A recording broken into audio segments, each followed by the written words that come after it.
Moving on to another topic of interest in passing the exam. Good morning from Ranger Camp, where we meet again to attack another ABA knowledge gap, a topic missed by more than 50%, difficult, often repeated, and tested across more than one ABA board battlefield. The test changes over time with new drugs and techniques always coming to fore. But this having been said, the concepts tested often bear striking resemblance to what has sometimes been hammered on in the past. Today we deal with such a topic.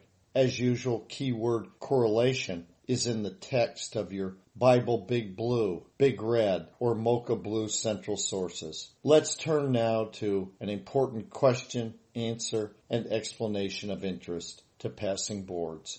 A single best question. A 75-year-old with Alzheimer's dementia is to be anesthetized. The patient is on Donepezil hydrochloride. Which of the following drugs must be used with extreme caution? Is it A, angiotensin-converting enzyme inhibitors, B, selective serotonin reuptake inhibitors, C, meperidine, D, succinylcholine, or E, rocuronium? Good luck, and let's saddle up, lock and load, and attack this gap. According to the board, more than 50% of CA3 residents did not know that the prolongation of the duration of action of succinylcholine can occur in patients taking Donepezil. More than 50% did not know that prolongation of the duration of action of succinylcholine can occur in patients taking Donepezil. Let's attack this gap.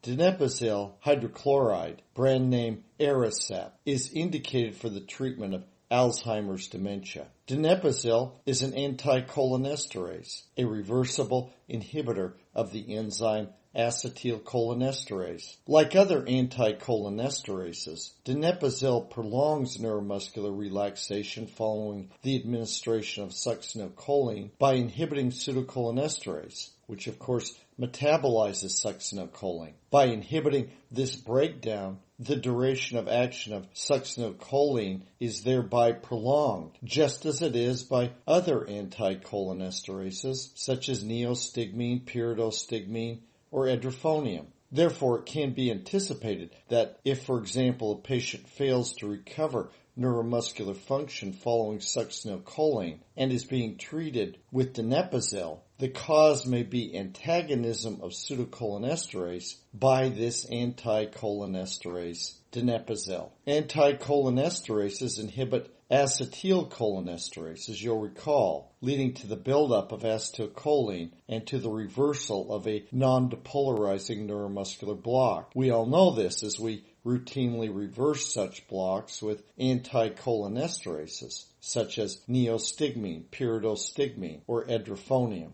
These drugs also, however, antagonize other esterases, and specifically both pseudocholinesterase and non-specific plasma esterases. And this is precisely why the treatment of laryngospasm with succinylcholine following an anticholinesterase will result in prolonged neuromuscular blockade, as succinylcholine is then not broken down by pseudocholinesterase. Much changes, but much remains the same with this test. Donepezil, as an anticholinesterase itself, inhibits pseudocholinesterase too, to reiterate, and thus is also fully capable of prolonging succinylcholine neuromuscular blockade. So therefore, succinylcholine should be used with caution in any patient taking Donepezil for the dementia of Alzheimer's disease. Farewell now from Ranger Camp, where the top Ranger t-shirt is right out there in front of us. A line some say is from Mark Twain.